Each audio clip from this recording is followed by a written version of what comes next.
Toodle-oo. Mayor Ottentail, Arizona, 1875. Painter, the man known throughout town only by his profession, rolls on to his back, letting out a phlegmy cough, skin and bones, with one sad gray eye and the other covered by a patch and sporting a bushy brown beard and the remnants of a rumpled suit. Painter possesses immense talent. He's created numerous portraits and landscapes, as well as the risque painting of Painted Lady Queen Winona that hangs over the Wildweed Saloon's bar. But he drinks away what money he makes. I'm letting you out so you can enjoy Mayor Ottentail's 3-day birthday celebration, Marshal Cy Kincaid says, a towering, authoritative figure with a deep voice and rugged looks. 35-year-old New Hampshire native Cy is assisted in his duties by his 33-year-old Biloxi-born Deputy Van Sickle, whose droopy mustache, short, skinny frame, and lack of education belie his courage. It's bad enough this rat-trap town is named after him, Painter says. The only thing that blathering weasel deserves is a birthday cake with a stick of dynamite in it. You're off your mental reservation. For somebody who's only been here a year, you sure formulated a deep dislike for the mayor, Van notes. It ain't 'cause he's a southerner, is it? 'Cause if it is, you and me gonna have a tussle. Painter pulls his rumpled vest into place. No, it's who he is. He's been mayor here for 7 years, Cy says. 7 prosperous years. He helped start the bank and sank his own role into the general store and the livery stable. He hired us to protect the town. He's talked up your skills as an artist and sent you business. Just because he teases you once in a while about your liquor intake doesn't make him a bad man. You ought to kiss his feet. I've got something else he can kiss. Chad. Exiting the town hall, Mayor Druce Ottentail surveys the town's crowded streets. Banners are stretched between buildings, saying, "Happy birthday to our beloved mayor," and "Happy 40th, Mayor Ottentail." Salesmen hawking remedies, clowns handing out candy, peddlers selling silks, and stalls offering games of skill line the streets. Druce grumbles when he sees his wife posing for a portrait. Opal Ottentail is noted for her pale, delicate looks. She is also witty, erudite, knowledgeable, and caring. Qualities missing in Druce, who is viewed as all business, as suggested by his reedy build, stern features, beady eyes, tidy mustache, and refined southern accent. Really? In the street? You're treating the First Lady of Ottentail like a common harlot. Painter puts his brush down on the easel. I don't have a studio, Ottertail. Druce pulls his wife to his side. Well, you need to get one, you disgusting Yankee vagabond. Until you do, stay away from Opal. Who ever heard of a one-eyed painter? And in the future, the name's Ottentail, and you'll address me by my title. Yes, Mayor. Druce's pallid features burn crimson. He takes a threatening step toward Painter, but is pulled back by Cy. Van positions himself between them. I never seen two men who can get each other's goat more than you two. Look around you, Mayor. Look at the banners, the balloons, and the stalls selling cards and buttons with your name and face on them, celebrating your birthday. You don't want to spoil all this by picking a fight with Painter. It's about time my husband was feted, don't you think? Opal beams as Druce pulls her away. Yes, ma'am. Van replies, giving Cy a queer side glance. She just say something about the mayor smellin' bad? Van asks. 6 men on horseback trot past. The burly lead rider locks eyes with Cy. That's Jack Aker. I'd say our peaceful celebration just went to seed, Van comments. Cha. Aker and his gang tie their horses up at the Wildweed Saloon. Jack Aker takes a long, scornful look at Cy and Van before joining the rest of the gang inside. Born in Massachusetts, the Aker brothers served in the Union Army during the war.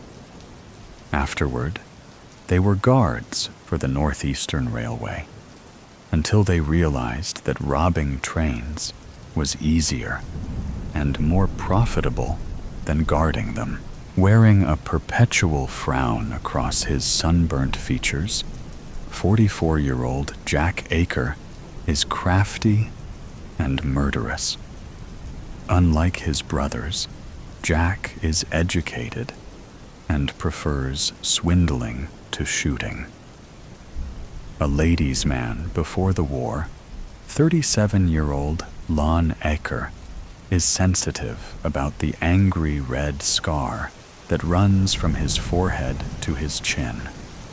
30-year-old Boston Belly Aker is an imposing 6'6" and unafraid to use his size to get what he wants.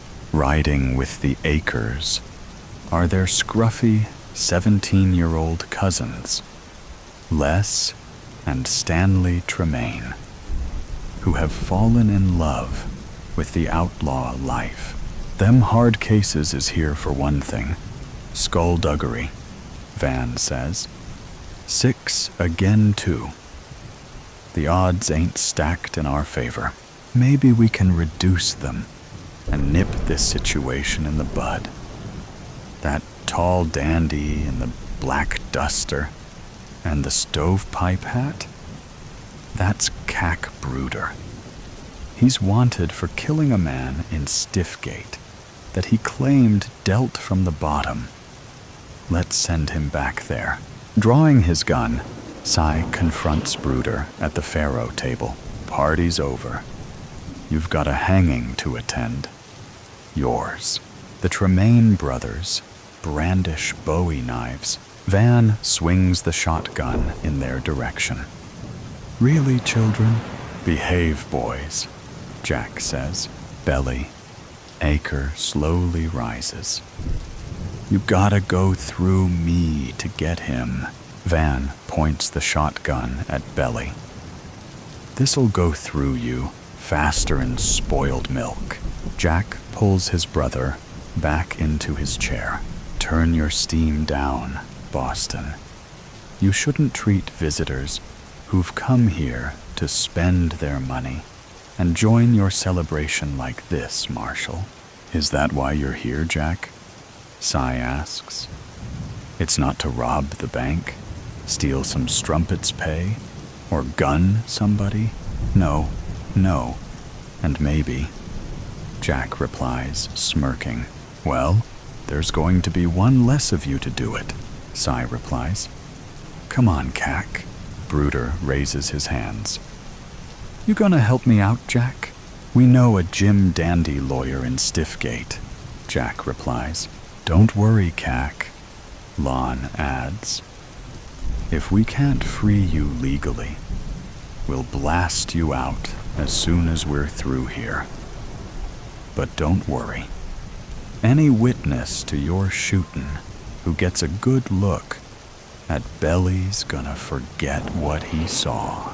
Cy motions Cac toward the door. You're starting out on the wrong foot, Marshall. I was about to say the same thing, Jack. Lon turns to Jack as Cac is led away. We just lost our best shooter. That doesn't change what we came here to do. Van picks at his teeth with a toothpick. That was what you call a gourmet lunch. We ought to do that more often. As often as my wallet can take, Deputy. Tilting his head, Van asks, "What in tarnation is that noise? Sounds like a drum beat." "But the parade's not till later," Cy answers. The pair follow the sound, which leads them to the town hall. Painter is marching back and forth in front of the building, banging on an old drum. Druce exits the building, shaking his fist at Painter. He rushes to the lawmen's side. "Arrest him!" Cy scratches his head. For what? Bad rhythm? Disturbing the peace. He's a menace. Since when did a drum become a dangerous weapon? Van questions. Just tell him to vamoose. I'm trying to close a deal to bring the railroad here, but he's ruining my chance. You mean our chance, right, Mayor? Cy asks. Do your job, or you'll be looking for another one. Druce huffs, retreating inside. Van whistles. Guess some folks is still fightin' the war. Later that afternoon, Painter is plying his craft outside the Wild Weed Saloon. Try not to squirm, Pearl, Painter says to his subject. Why? This ain't no photograph. Painter looks at Pearl, then back at his painting, hoping the tough cook will be happy to see herself without the pockmarks and missing teeth that mar her coarse appearance. Passing by, Druce glances at the portrait, muttering, ugly as a mud fence. You say something, Your Majesty? Pearl asks, making a fist. Just how lovely you look. I can't believe they's holding a celebration for you. You four-flusher, Pearl says. Sounds like she knows you well. Painter comments. Several townspeople gather around the portrait to gawk at it as Pearl raises her voice. My husband, Maitland, rest his soul, fought off the Apaches to help bring this town into being. He don't get no parade, no fireworks, no banners. All you done, Druce, is claim his accomplishments for your own, while keeping your hand in the town's treasury till. The spectators glare at Druce, who smiles sheepishly. Jack and Lon join the crowd, throwing their arms around Druce. Howdy, Mayor, Jack says, smirking. Yeah, remember us? Lon asks, running his finger down his scar. Druce breaks away from them, bumping into Cy. These scallywags are causing trouble, he gasps. We're just two slightly lubricated visitors, admiring the work of an artiste, Lon comments.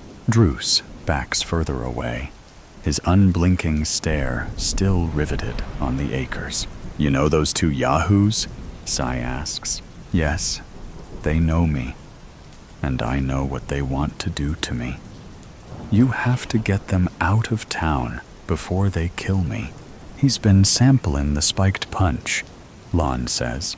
They haven't done anything, Cy notes. Not yet. When they do, my death will be on you, Marshal, Druce shouts, hurrying off. Dramatic, ain't he? Lon comments.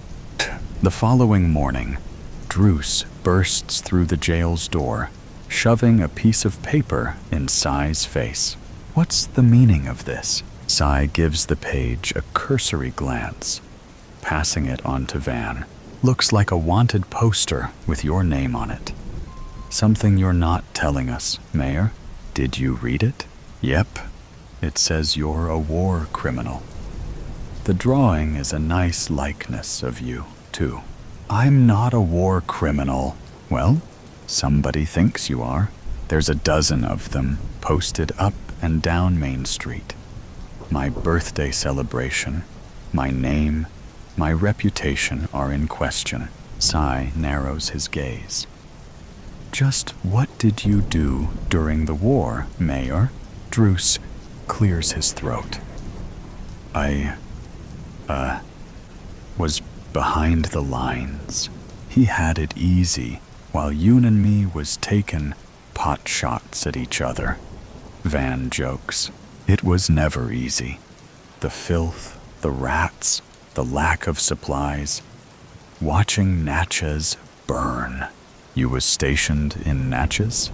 Van asks. I ran the prisoner of war camp there. Van clenches his fists, his breath exiting in fitful bursts. You sick son of a gun. You took pleasure out of starving and torturing soldiers. The Yankees took their anger out on us because of the way you mistreated their men. You're a disgrace to the uniform of the Confederate States Army. You murderin' cur. Why don't you go take down the fake wanted posters, Van? Cy suggests. Why? They're true. Git. Van spits at Druce's feet, storming out. He fought on your side, Druce. I can't imagine how the Union prisoners feel about you. What went on in that camp? We had no water supply, no food, unsanitary conditions, and 20,000 prisoners. Most of them died from scurvy and dysentery.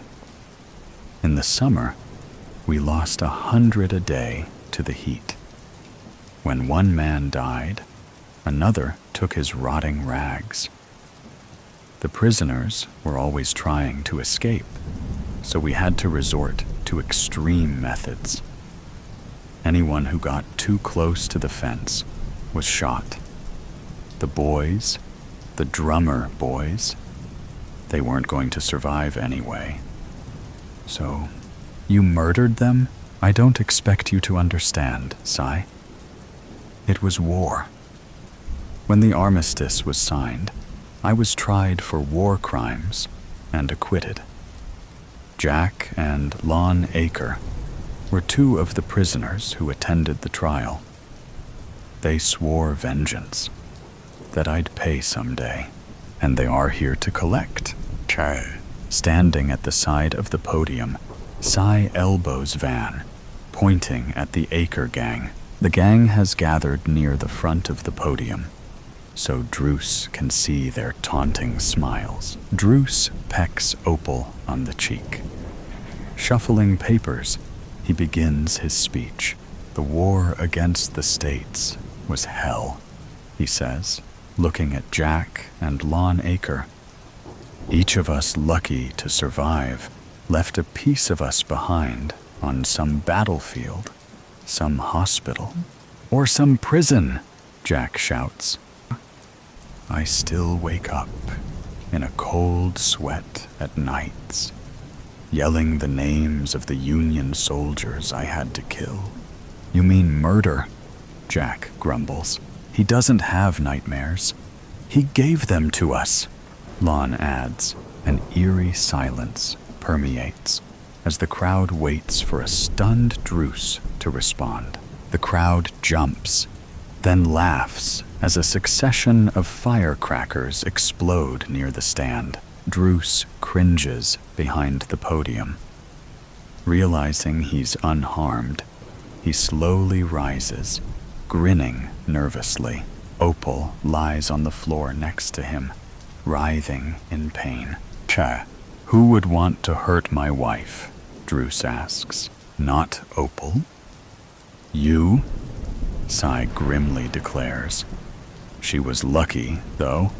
The bullet passed right through her arm. You think they were aiming for me? After what you told me? Yep. We found a rifle across the street in a second-floor room of the hotel. It's a standard Henry rifle used by soldiers. It could be owned by any one of us, including the Akers. I remember seeing Aker and his boys. They were standing in front of us, Druce says. Looks like you got more enemies than we thought, Mayor. Chan. That evening, Druce sways as he sits atop the bar, his storytelling embellished by the strength of the liquor he's been drinking for the past several hours. It's about time the mayor ran out of yarns and out of steam, Van says. I'm tired of babysitting this blatherskite and having to stick him like a leech. Cy scans the room. It's the last night of his celebration. He's going to suck as much flavor out of the moment as he can. I just wish he'd picked a less public place to do it in. And we had those blue bellies trapped in the valley. It was a turkey shoot. The doors swing open. Jack Aker and his gang saunter in. Jack acknowledges Painter with a nod, quickly moving on. The Tremaine brothers thread through the crowd, moving to Druce's right side, while the Aker brothers gather left of the mayor. I could hear Dixie coming from the band. How could you hear it above the screams of the prisoners you tortured? Lon asks. Oh, he could, brother, Jack says. Because they don't write songs about cowards. Toodle-oo, Mayor, a gunshot echoes throughout the barroom. A bullet buries itself in the pillar next to Druce's head. Cy pushes Druce off the bar. Druce falls behind it, curling up underneath it, out of everyone's sight. Cy notices that none of the Akers have drawn their weapons. Growling like a mad beast, Belly swats everyone in his path aside. Grabbing Cy, he puts him in a bear hug, crushing him. Let me go, Belly. Sure, when you're dead. Reaching for his gun, Cy jams it between them, firing 3 shots. Belly releases him. Backing away, he laughs at the blood spurting from his chest as he falls face first. Jack and Lon reach for their guns. Lon fires at Cy. His 2 bullets strike Le Tremaine, killing him as he runs in front of Cy in an attempt to escape. Stanley Tremaine reaches for his Bowie knife, intent on throwing it at Cy, but a sea of panicking customers knocks the blade from his hand, and he's pushed out the back door. He doesn't return. Cy fires 2 shots at Lon, who drops his gun, falling backward. Hiding behind a pillar, Jack hits Van on the forearm with a slug from his Colt. Cradling his shotgun, Van returns fire, splintering the pillar. A second blast blows a now exposed Jack off his feet. Druce greets Cy on the street the next morning. They watch a crew of men pulling down banners and sweeping up the celebration's confetti. How's Aker? Gut shot, and about ready to join his brothers in the mortuary. I'm going to Doc's office to see him now. I hate to owe a Yankee, but thank you, Marshal. It's nice not to have to look over my shoulder anymore. I'm so happy. I think I'll have that reprobate painter paint my portrait. Toodle-oo. Jack grabs Cy's hand as the pain sears through his body. You know what I regret most? That a Reb finished me. You carried the pain of being in Ottentail's prison for 10 years. Why try to kill Druce now, Jack? We were paid to create a ruckus during the mayor's speech. The man who hired us decided he was going to kill Ottentail. He shot Ottentail's wife by mistake. Then he wanted to kill Ottentail while he was drunk in the saloon. He missed again. Everybody, including you, thought me or one of my brothers had pulled the trigger, so Belly decided to act first. He should have left the killing to us.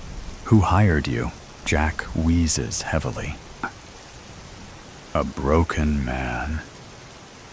He was a prisoner with Lon and me in Natchez. He was a clean-cut, handsome kid, a drummer boy during the war, never even shot a gun. I almost didn't recognize him when he rode into our camp last year, all thin and grizzled. Ottentail had made an example of him, whipped him, stuck a hot poker in his eye, and left him for dead. The Rebs buried him alive outside of the camp. He dug his way out and crawled back to the Union line. The loud report of a shotgun blast sounds in the street. Opal's scream sends Cy scrambling to the window. Help! Painter just shot my husband. Unexpected turbulence. I catch myself staring into the bright blue space of nothingness as I instinctively prepare another cup of tea. Balancing myself with a wide stance, the tea swoops up around the cup, teasing a spill, as I manage to place it down for the woman in 12D. Her legs stretch out in front of her as she makes the most of the emergency exit row. I move down the next few rows, filling plastic cups with water and stale coffee. My mind is once again invaded with their final words to me. You're just asking for it, now being another glorified air waitress. What are you doing tonight, Soph? Krista asks, rearranging her white blouse and smoothing down her skirt as I start packing down the drinks cart. Just the usual, I guess. Wow, look at you spicing things up, she mocks, adjusting the pink scarf around her neck with perfectly manicured hands. The usual means I will be performing the same overnight trip routine of gym, jog around the city, order in cheap hotel food, and read a book. I once defied my better judgment and went out with Krista, but ended up having a panic attack in the bathroom. One of the guys at the bar had slipped an arm around my waist, and the touch of a stranger set off every warning sign in my body. I opted to get the next round of margaritas after pulling myself together, and my head didn't hit the hotel pillow until 3 a.m. before my alarm woke me up an hour later. The sunlight at this altitude is unforgiving on hungover eyes. So who are you planning on staying up with all night? I tease. Okay, so you remember how I told you about Matt? I hardly remember any of her friends' names, but I nod anyway.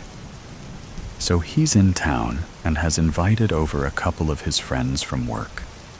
We are going to start at Gin Palace. You remember that cute place, right? Hidden door in the alleyway, a few lanes down from the hotel, bookcases on the wall, house music, and those huge wine glasses I like. but with all different types of fancy gin and tonics. With my back to her, as I stow away the trolley, I realize she's waiting for my confirmation. Oh yeah, I remember. Nice place. Unbothered by my obvious lack of interest, she continues. Anyway, we are starting there, and then we're trying a new spot nearby. Apparently, one of his friends knows a club that is all completely glow in the dark, and she's cut off by the sound of the seatbelt light turning on as the captain announces we are likely to experience turbulence. Our cabin manager signals us to make our way down the aisle to ensure everyone follows the instructions, stopping to help a mother of two buckle up her sticky-looking toddlers. I think about Krista and how she is so open to new experiences and people. I can already imagine how her night is going to go. She will greet her friends with a big smile, and they'll cheers to having a fun night ahead. They'll share laughs, gossip, travel experiences, and talk like they've known each other for years. She has that effect on people, myself included. A commotion seems to be happening down the back of the plane, but it doesn't sound unusual. It's probably another disgruntled passenger complaining about being restrained by the seatbelt sign. Sounds like another safety rebellion happening. I joke quietly as I meet Krista in the center of the cabin. Actually, it's some fancy businessman with an accent complaining he was assigned the wrong seat. She rolls her eyes. I think he's European, but not the sexy, swoony kind. My stomach drops from the mention of an accented businessman. I swallow the wave of anxiety and force a sarcastic smile. If only more swoony European tourists came here for holidays, hey? Well, I wouldn't be hanging out with Matt and his friends tonight. I'll tell you that. She quips. We're about 30 minutes from touchdown and about to prepare the cabin for landing. It has been a relatively easy flight. Everyone in my section seems content, and the disgruntled man appears to have quietened down. Our cabin manager approaches Krista and I. She asks us to continue scanning the rows further down while she checks in with the captain. The turbulence is almost unnoticeable as I walk toward the back of the plane, but I sense a few nervous flyers and reassure them it's okay. We're not far from our destination. Then I see him sitting in the aisle seat, second row from the back. Cold gray eyes stare right through me. His mouth curls into a tight, malicious grin. A sudden drop of the aircraft challenges my balance, and I grab onto the nearest headrest to steady myself. Apologizing to no one in particular, I turn around in disbelief. Looking over my shoulder, I check if it's just a cruel trick of my subconscious. The seat is empty. Terror begins to smother my body, and I feel my hands tremble. His face has haunted me before. I've seen him in train stations, in busy restaurants, and on crowded flights like today. I'm almost used to his memory penetrating my reality. I remind myself again that it won't be real, and my mind is playing tricks. A few confused faces bring me back, and I straighten up before retreating to the front of the plane, pulling the curtain across behind me. I start to feel my throat close up. It's not real. He's not here. I was just imagining it.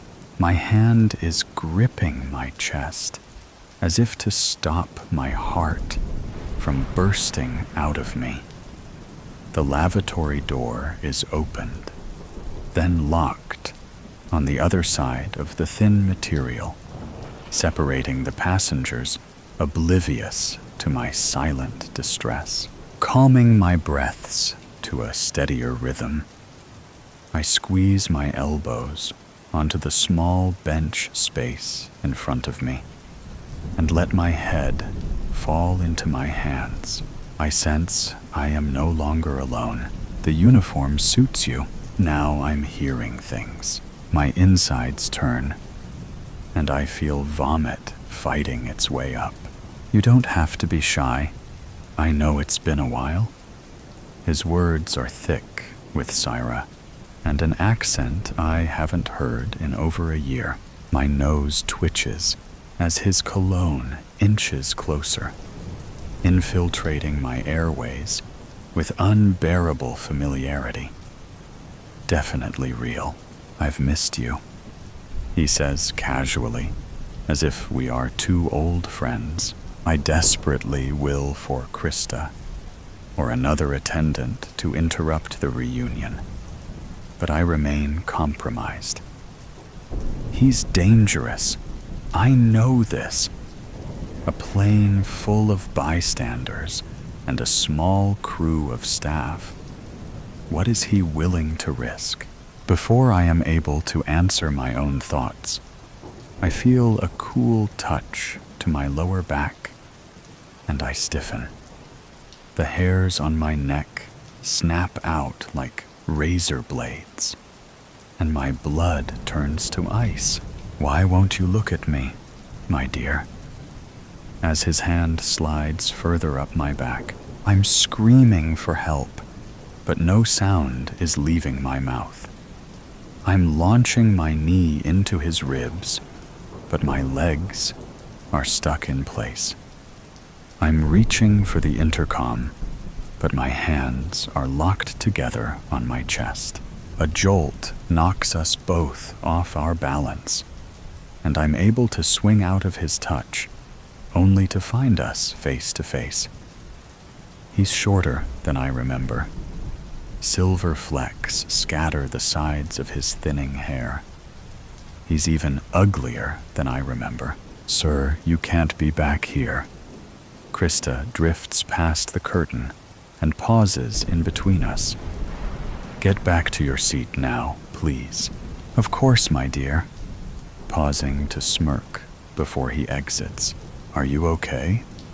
You look like you've just seen a dead body. Krista's face is filled with concern. I bite my tongue before responding with, I wish I had, and let her know I'm fine, just a little shaken from the bumpy ride. Oh, really? I can hardly feel a thing. She moves over to the CID's system and sets the lavatory lights to red. We'll be descending soon. I straighten up my blouse and pat under my eyes to make sure any signs of horror are blurred into my smooth, professional mask. So did Mr. Fancy Pants think he'd find his seat up here? What? I can hardly hear her over the ringing in my eardrums. The European guy with the accent. Was he pestering you about his seat? Oh, I force an eye roll. He just came too far up looking for the bathroom. Well, you'd think he's a regular flyer with that attitude. Wouldn't he know where the lavatories are on these planes by now? I shrug and move past her, pretending to be busy conducting final checks on the food and beverage lockers. Krista announces the instructions for our descent across the cabin intercom, then turns to me. I'm just going to do a final rubbish collection and seat check. You want to just wait here? You look a little pale. Yeah, if you don't mind. Thanks. I move to open up the jump seat and begin to strap myself in. Damn, I mutter. I forgot to pull back the curtain. My hands are still shaky from the monster behind it. I begin to release the seat belt and stand up, taking a deep breath in before I reach up for a handful of fabric. But a hand grabs mine first. My weight is suddenly whipped out from underneath me, and I'm falling. A wicked crack erupts from behind my ears. I can feel something warm and wet trickle down my back. You thought you could run away, and I would forget about you? He's hovering over me. Did anyone hear me fall? Bringing his slimy fingers to my face, he strokes my cheek. Paralyzed. I'm trying to run in a bad dream, but my legs won't move faster than a walk. I'm being chased, but my body has no sense of urgency.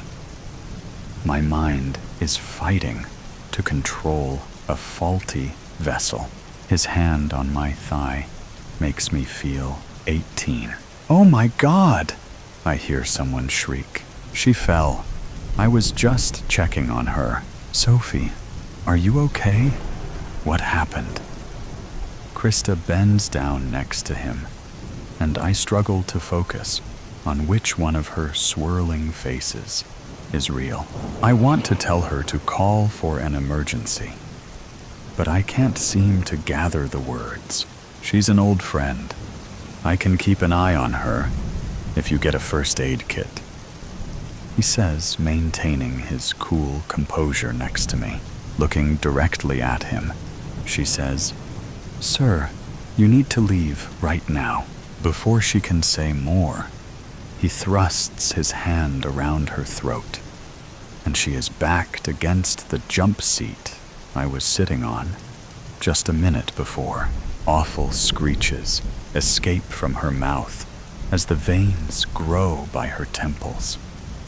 Her eyes search desperately. Watching my friend struggle for her life suddenly releases all the tightly wound ropes, holding me anchored to the floor. My hand reaches for the nearest cupboard, and a coffee pot extends from my arm and cracks down on his skull. I hit him again and again and again. Soph, she croaks. Sophie, Krista pleads, struggling to pull herself up from the ground. He is silent, snapping back to my sense of self. I realize what I've done. The coffee pot drops from my hand, and a few wet drops slide off my face with it. We need a doctor. Is anyone a doctor? I yell, and hear the gasps echo down the aircraft. I was fresh out of high school and approaching my move-out date assigned by my parents when I started working. It was said to be the best restaurant in town. We had regular guests from all over the world who stayed in the hotel above. I didn't notice it at first, how I was always rostered on the section of mostly dinner for ones. I received generous tips and learned about the different places they were all from. I enjoyed being praised for my efforts and attentiveness during the meal. The mostly male and outspoken staff generally left me alone, which suited me just fine. Though occasionally they'd comment on my appearance, telling me I needed more makeup if I had tired eyes or to put on a smile when I was clearing tables. The manager would joke about my tight ass and even grabbed it once to check the merchandise in front of the kitchen crew. Mr. Ackerman would arrive every night at 5 p.m. and order a glass of Syrah when he was in town. He'd sink into the couch at the bar and chat to the staff about life in Europe and his work in the oil business. I caught his eyes scanning my movements a few times, but we didn't speak until I was placing the napkin at his table and asking, "The usual again, sir? Make sure you take good care of him." I was frequently reminded by my manager, Colin. At the mandatory Christmas work party, we had dinner at a local pub, and Colin insisted we joined him for drinks after. Once a girl refused these nights out drinking, and she shortly had her hours cut and tips reduced until she had no choice but to quit. At the bar, we ran into some of our regulars. Mr. Ackerman seemed pleased to see us and eyed my black dress thoroughly before delivering a sharp wink. "You should go chat with him. Keep up the good service, you know," my manager instructed with a pat on the ass, a glass of wine in hand. Courtesy of the man next to me, I sat there, struggling to answer the questions over the blasting music. I noticed how misplaced Mr. Ackerman was in his business casual attire, surrounded by partying patrons, 10 or 20 years his junior. "Sorry, I didn't hear you." I leaned into his side ever so slightly, struggling to keep any distance between us. His hand slid around my thigh in response. "I'll miss seeing you when I go back home." "I'm sure you'll be fine." There were flowers in my locker the following week, and a note saying he looked forward to seeing me again. I tried talking to Colin about how it made me uncomfortable and thought it was unprofessional. "Sophie, this is professional. You're making connections and bringing in regular money. Keep up the excellent work." He checked in a month later and greeted me with 3 kisses on the cheek during a busy service. I wanted to run. I wanted to wash his touch off in a scorching shower. Instead, I smiled and continued serving overpriced glasses of champagne. Then came dinner. Colin called me before my shift, asking me to wear the same black dress from the Christmas party. "It's a formal kind of occasion tonight. We need to be on an extra level." Too afraid to disobey, I reluctantly arrived with black kitten heels to match, only to find I was to be served that night instead of serving. Promised my pay as usual, plus a tip from the foreign businessman, I followed orders. We sat at the candlelit table and discussed his travels and work in the private dining room. I actively avoided any conversation directed back to me. A package with a silver bow was placed between us when the plates were cleared. "For you, my dear." I carefully unwrapped it to find an expensive-looking perfume. Only the best for my favorite girl. I don't know what to say. Forcing a smile, which ached my entire face. "Say nothing," he whispered, pulling my hand toward him before placing his lips on my skin. I resisted every urge to whip it away and smack his jaw. But I felt another pair of eyes on me. I glanced over to the room door to find my manager peering in, nodding in approval. Everyone knew. They all played a part in it. They helped print letters, deliver flowers, and even gave him my phone number. I was a pawn in their game. Mr. Ackerman must have offered more money than I could have imagined to the entire hotel staff. What other motive did they have? Or was it just a funny joke to them? What followed in the months after will stay with me for the rest of my life. I eventually cracked the morning after being requested to join Mr. Ackerman in his room for the night. I burst through the lobby and headed straight to the manager's office. I'd saved enough of my generous tips to book a flight to the other side of the world with an approved visa and an interview with an airline. I could finally escape. Colin laughed in disbelief of my resignation and career change. You're just asking for it, now being another glorified air waitress. I dropped my apron on his desk and left without another word, going over the interaction in my head, making sure I didn't let it slip where the airline was based. The thud of the wheels touching down sends excruciating pain up my scalp as I continue applying pressure to my wound. Krista is sitting opposite me with her face slowly returning to color, squeezing my hand. The emergency services are waiting at the gate, and I brace myself for the chaos about to erupt when we open the doors. I don't know what is going to happen. All I know is that my chest feels lighter, and I can breathe again.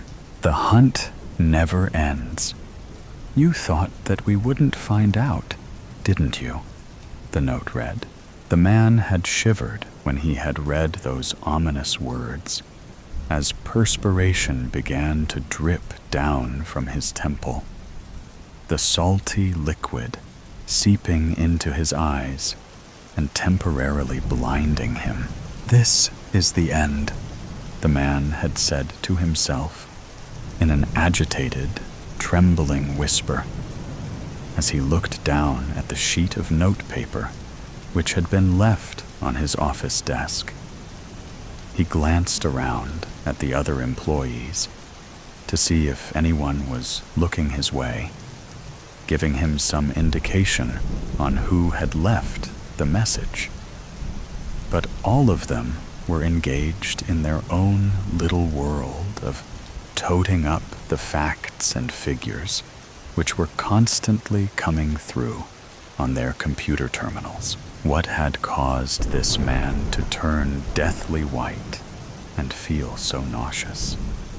How had those 9 little words on the page that had now turned his world completely upside down come to cause him so much anguish and despair? That unhappy event had happened a week before.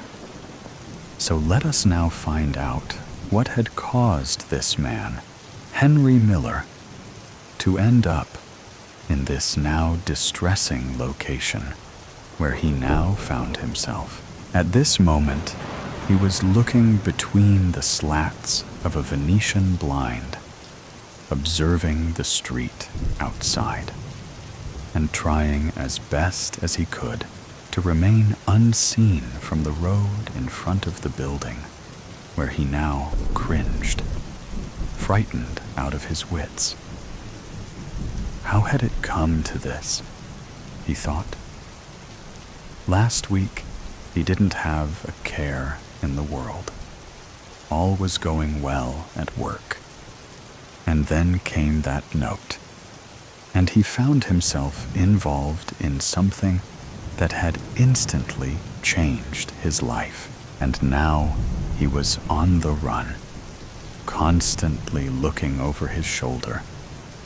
And at this moment, hiding in this abandoned building, a structure that had a large sign outside stating that it was condemned and would shortly be torn down.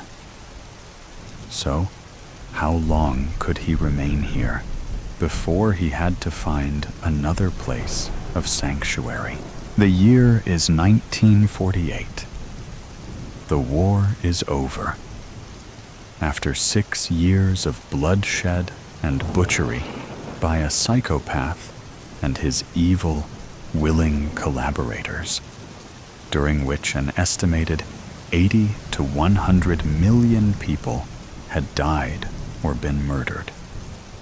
The Nuremberg trials had finished, and many, many hundreds of German Nazi war criminals had found justice on the end of a rope for crimes against humanity.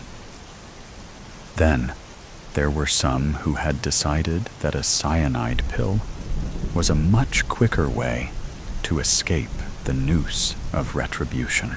Others, seeing that the end was near, had made their getaway before the Russians entered Berlin and tortured them, finding their way to South America, where many of them lived for a while, trying to evade the men from the Simon Wiesenthal organization, people dedicated to finding every last Nazi and bringing them to justice, headed by their leader, a man known as the Nazi Hunter, who was a Holocaust survivor. Even though many years have passed, the hunt still goes on, still finding those vile and depraved monsters, a subspecies of the human race. Although some are well into their dotage, justice is still being served. A particular case in point is the case of Adolf Eichmann, who, along with Heinrich Himmler, was the architect of the final solution, where 6 million Jews were sent to the death camps, only to be gassed, their bodies cremated, and the remains crushed. Eichmann was finally located in Argentina in 1961, thinking that after 16 years he was safe. But justice caught up with him, and he met the Grim Reaper on the end of a rope a year later. But returning to Henry Miller, a man who had changed his name from Henrik Mengele and who had managed to escape from his home in Germany to live in Spain, a neutral country, during the war, just after the conflict had begun. The surname he was born with, Mengele, was the same name as the man who was once revered by the Nazi Party for his inhumane and horrific experiments on unwilling participants. The infamous Dr. Joseph Mengele, a man given the name of the Angel of Death, a man, if indeed he could even be called that, who performed appalling and unspeakable experimentation on live inmates of the concentration camp at Auschwitz. Most of those subjects dying a lingering, painful, and agonizing death, all in the cause of making the so-called German master race into a nation of blue-eyed, blonde, Aryan supermen. But what had caused Henry to be reduced to his present situation? It was all due to that one barge letter that he had found on his desk just over a week before, which caused him a great deal of torment. He had read the words, his trembling hands trying to stop the shaking that was coursing through his body.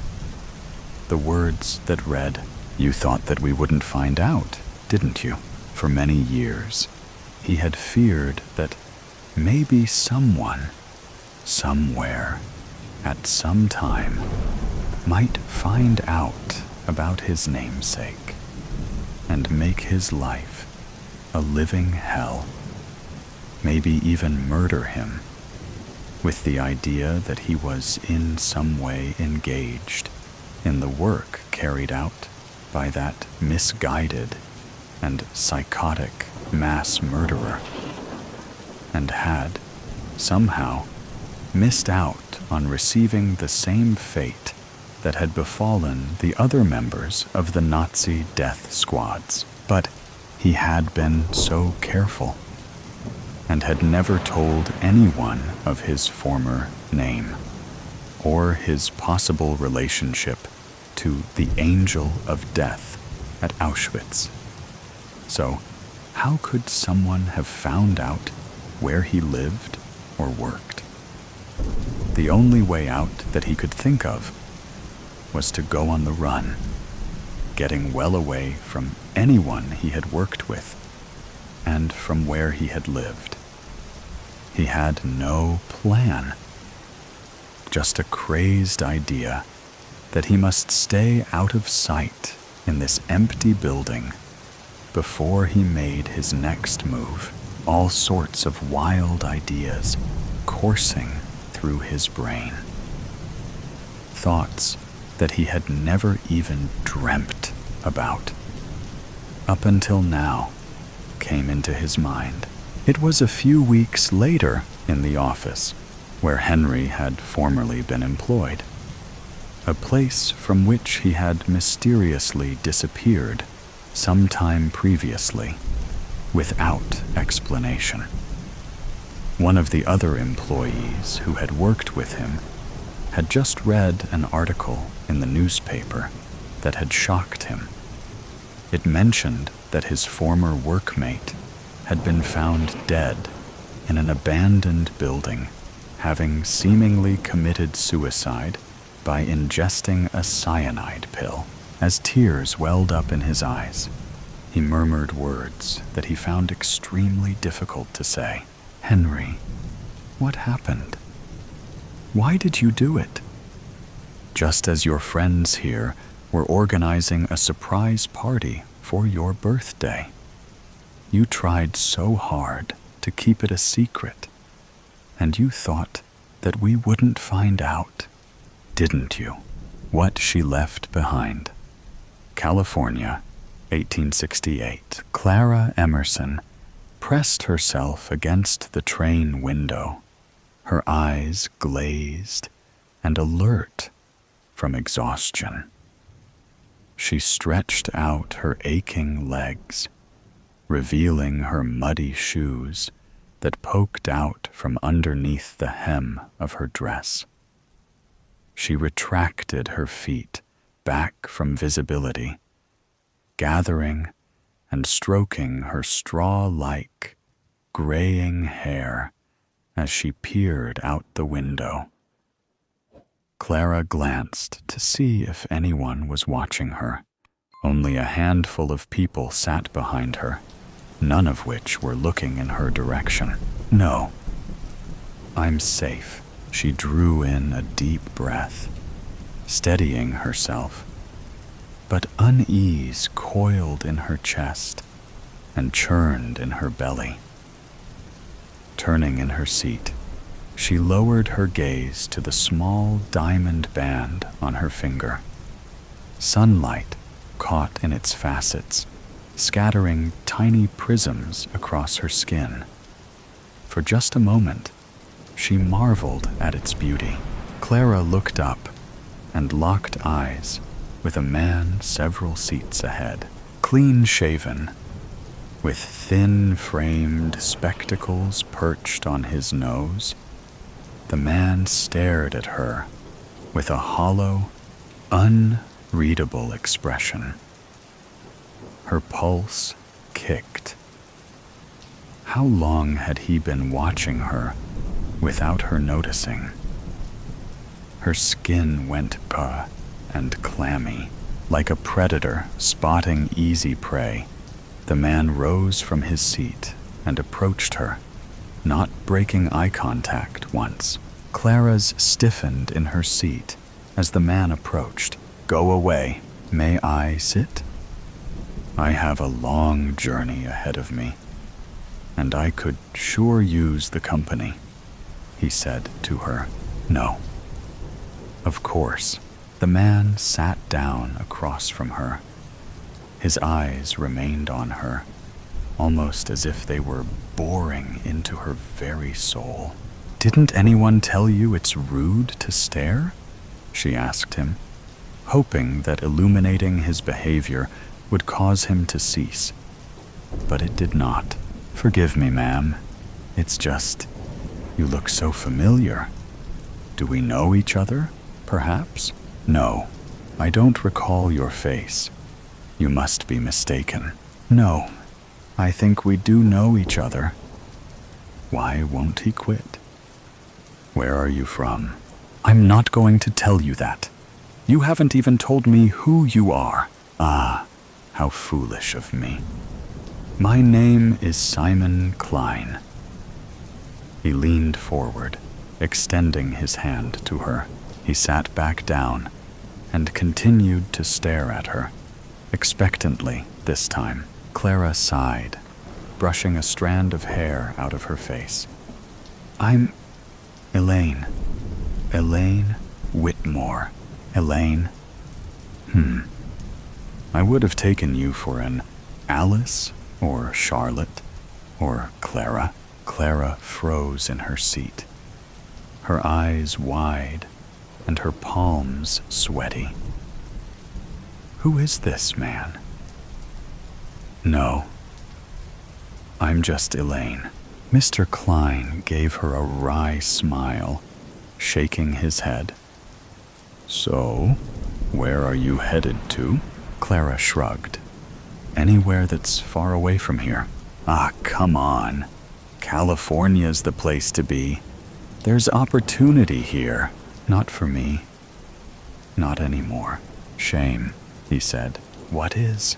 Mr. Klein chuckled. "Surely you have friends or family that will miss you. It almost sounds like you're running away." Now he was just getting on her nerves.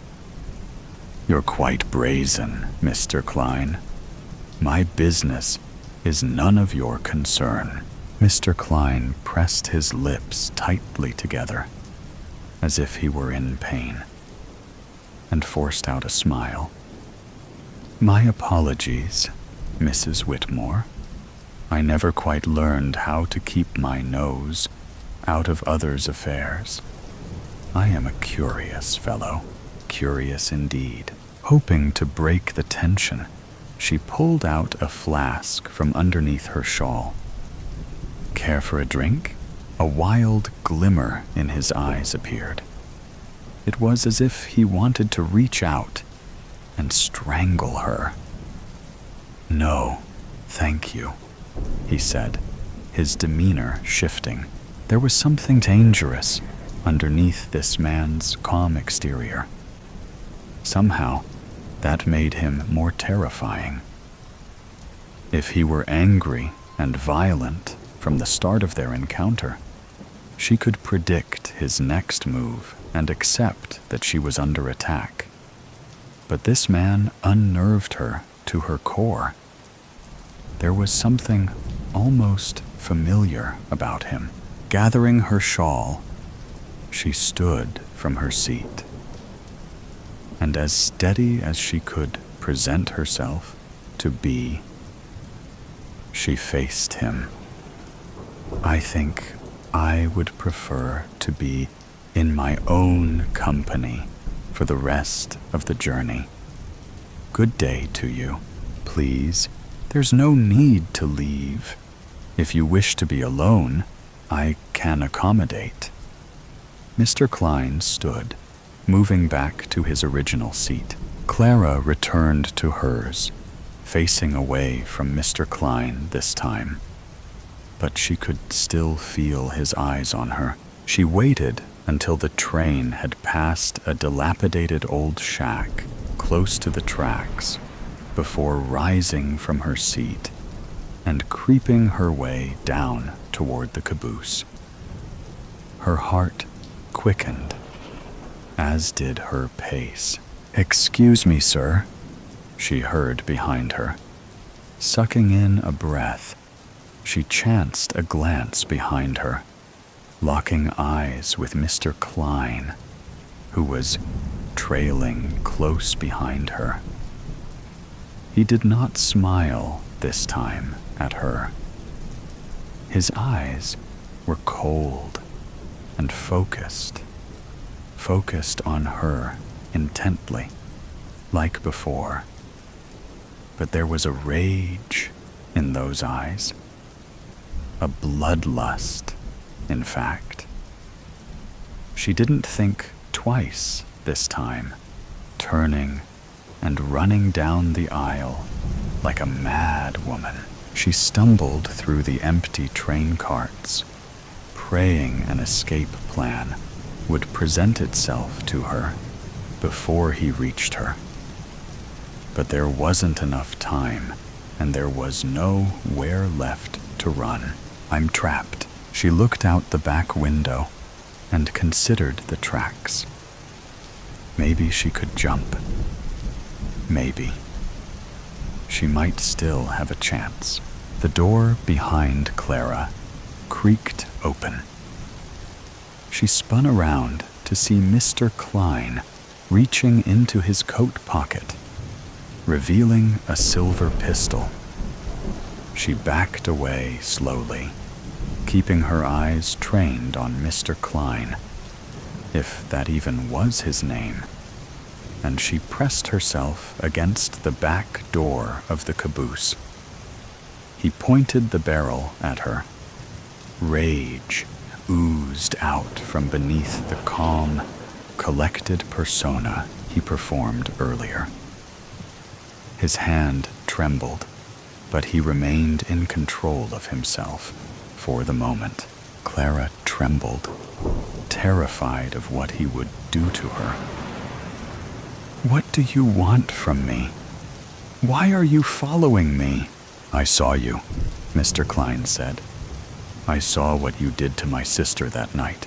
Whatever she planned on saying to him, the words fell empty in her mouth. "This is it. It's over." "What? You thought no one saw you sneak out of her house in the dead of night, and I find my sister dead in her home? No, that's a lie. I would never harm anyone. I'm a good woman." "How do you sleep at night?" he said, his finger twitchy on the trigger. "I know it was you who did it. No sooner had I returned from my hunting trip, I see you sneaking out of her house like some rat. She was dead when I found her. Please, have mercy on me. I would never do such a thing. Liar." Mr. Klein drew closer. She fumbled for the handle behind her, desperate for escape. Her weight against the door caused it to swing open, landing her on her back. She held her hands over her head to shield herself. "Why?" he cried. "Why did you do it? Tell me!" A shrill, raspy whistle emanated from the front of the train, distracting Mr. Klein for the briefest moment. Clara seized the opportunity and kicked Mr. Klein in the shin, dropping him to his knees. He screamed, clutching his leg, as the gun clattered next to him.